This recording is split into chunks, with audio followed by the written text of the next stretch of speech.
let's get to drinking some whiskey. This is the most satisfying noise in my job. Excellent. Now, when I take you through a whiskey tasting, I'll take you through how I do it, basically.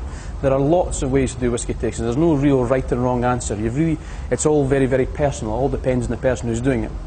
The way I like to explain it is for basically the novice, so you can build up your knowledge and eventually get into this more deeper aspects of whiskey tasting.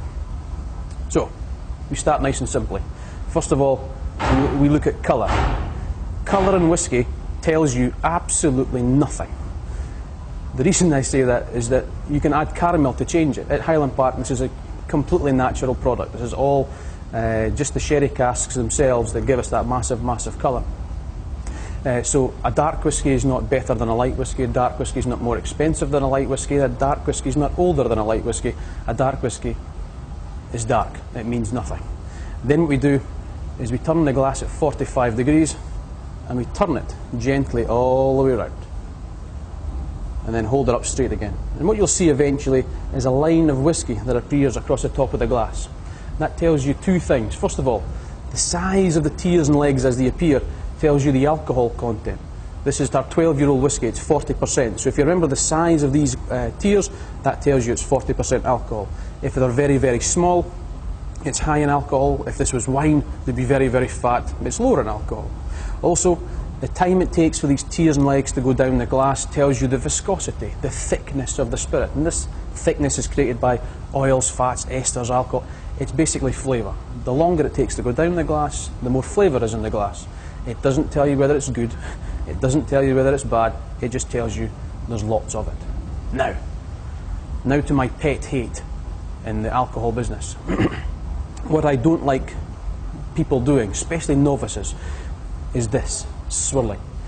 If you're a master blender or you make the whiskey, that's absolutely perfect. That's no problem at all, because you know exactly what you're looking for in the glass. And if anything jumps out at you, then you can make a judgment on whether you use it for the whiskey or whether you don't. If you're brand new to whiskey, or you're beginning your journey, as it were, you're not quite sure what you're looking for. So if you swirl it, an interaction happens that causes problems. So basically, what you do is this: you swirl wine. Wine is between 12 to 14% alcohol. You swirl the wine to agitate the liquid that allows the alcohol to evaporate, and it carries the flavours up the glass and up your nose. This is 40% alcohol. It doesn't need any help to evaporate at all. That's why usually in whiskey tastings you have the lids on top to stop the whiskey and the flavours from escaping. If you swirl the whiskey like this, all the alcohol tries to evaporate at the same time. It carries all the flavour up the glass at the same time, and it hits your nose at the same time. So unless you're very, very good at smelling whiskey, or you end up with getting a reaction similar to this, they swirl it and they go, oh, all whiskey smells the same to me. It confuses your nose. What I want you to do, if you're new to this, is keep the glass very, very still. You get a flat surface.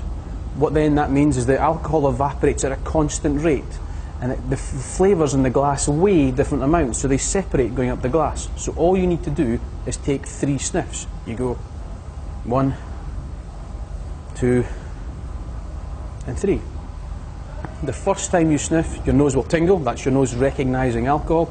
The second time, your nose won't tingle. You'll get the flavour, and it's usually a sweet flavour. The third time, that sweetness goes, and it's usually replaced with a fruit of some description. How you describe the flavours and smells and aromas in whiskey, chocolate, coffee, cognac, wine is entirely, entirely personal. I come from Scotland. You may not, or everybody. You grow up in a different place, you eat different food than I do, so your nose will tell you things that mine doesn't, and my nose will tell me things that yours doesn't. So don't be led by anybody saying, oh, you can taste daffodil picked on a west-facing slope, by left-handed people. It doesn't matter. All you need to do is work out simple questions. Is it sweet? Yes. How would you describe that sweetness? With the 12-year-old, we would describe it as honey. If you were to say white sugar or caramel, it's the same thing. It's sweet.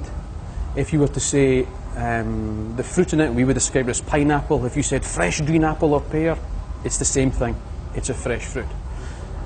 But for Highland Park, the most important thing It's all about the sensation. And what I would urge you to think about is when you're drinking whiskey, is to think about what's happening in your mouth. Never mind the nose, the flavours that's going up your nose. What I want you to do is this. Take a sip, you chew the whiskey for 4 or 5 seconds and let it sit on the back of your, and then swallow it over the back of your throat. Like this. Cheers. Just chew it, and chew it, and chew it, and chew it, chew it, chew it.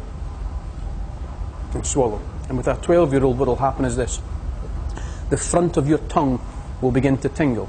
2 or 3 seconds later, your mouth will dry, and then a couple of seconds after that, you get a gentle, smoky aftertaste that just coats your mouth. And that is classic Highland Park 12-year-old.